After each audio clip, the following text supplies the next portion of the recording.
Like most people, math isn't exactly my favorite subject. It's tedious, confusing, and most of all, boring. The only math class I've actually enjoyed was geometry, and no, it's not because I have a geometry dash addiction. Even though I might hate it, math is still something I have to do every day. If only there was some kind of way to learn math while still having fun. Well, there isn't, but there's a Donald Duck special about math, and well, who better to teach me math than the world's best duck? Donald Duck in Math Magic Land is something that was first shown to me when I was in elementary school, because my teacher wanted to show us how science and math are related. Back then, I thought that my teacher was just exaggerating how much science and math go together, but now I'm in chemistry and I'm doing nothing but math. It sucks. Putting that aside, in this video, I'm gonna take a look at Donald Duck's strange math special, because not only am I interested in it, but also the last time I made a video about a weird educational special, it did really well, and my last two videos didn't do well. I think if one more underperforms, I might have to resort to talking about Mr. Beast's lunchy drama. I like my cheese drippy, bruh. The special starts off with Donald Duck entering this mysterious land made of numbers as he begins exploring around to see what he can find. I'm sorry, is that a shotgun? This educational special opens up with beloved cartoon icon Donald Duck wielding a shotgun. Like, is he planning on picking a fight with the quadratic formula or something? Why does he have this? Donald never uses the thing, and it disappears like a minute into the special. There's no reason for Donald Duck to have a shotgun, unless the animators are trying to tell us something. What if Donald has a gun? Because he's the one that killed Bambi's mom! Was that the bite of 80? Anyways, Donald explores this strange world, running into some freaky creatures along the way, until somebody known as the Spirit of Adventure begins talking to him. The spirit informs Donald that he's in Math Magic Land, and like any normal person, Donald isn't very happy to hear that, claiming that math is for eggheads, an insult I don't think anybody has used in the last 60 years. I didn't even know it was a thing until now. Since the spirit is some kind of loser, he decides to prove that math is cool actually, so he takes Donald to ancient Greece to meet Pythagoras, the father of mathematics, who's gonna tell him that nobody likes the baby. The spirit also says that Pythagoras is the father of music, meaning that in some way, the same guy that gave birth to mathematics is also responsible for thick of it. By the way, Math Magic Land never shows up again after Donald gets taken to ancient Greece, despite it being part of the title. Using music, the spirit teaches Donald fractions, and I actually think that's a pretty cool way to help kids learn fractions, especially since Disney is responsible for some of the most iconic music out there.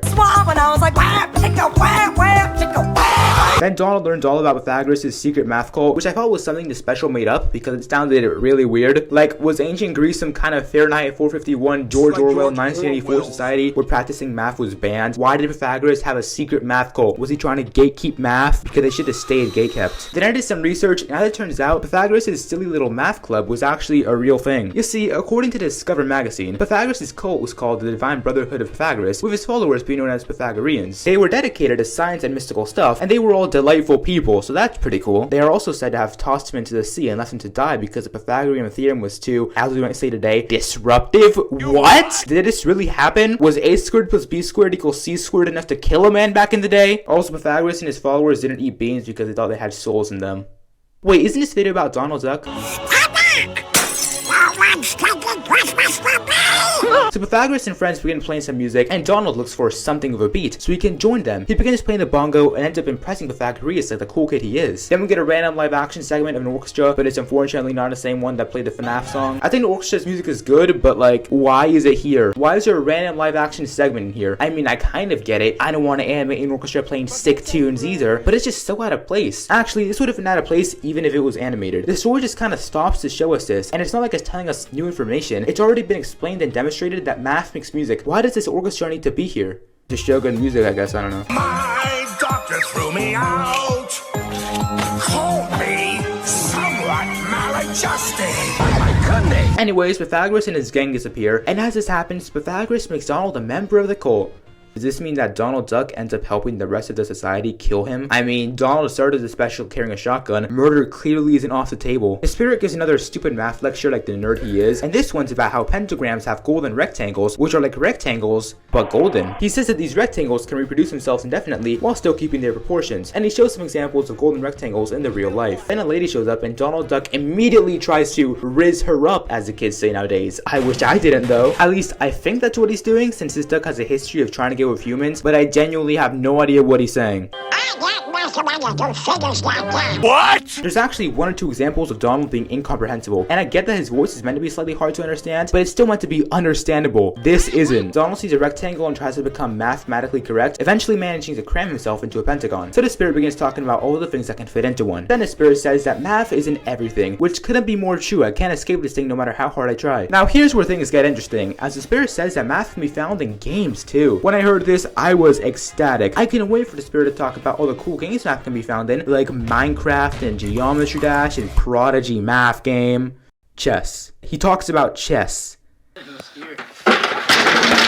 Who's this special for, nerds? You wouldn't catch me in a million years playing chess, mostly because I'll be dead by then, and dead people famously can't play this game. Donald proceeds to turn into Alice in Wonderland, and all the chess pieces begin trying to murder him like in Harry Potter, while Spirit talks about how all chess moves are mathematical. Great, you made chess even lamer by relating it to math. Thanks, Spirit. The Spirit begins talking about all the sports that use math, which is boring. I couldn't care less about sports, except golf, because it's Minion approved. I call upon all nations to do everything they can to stop these terrorist killers.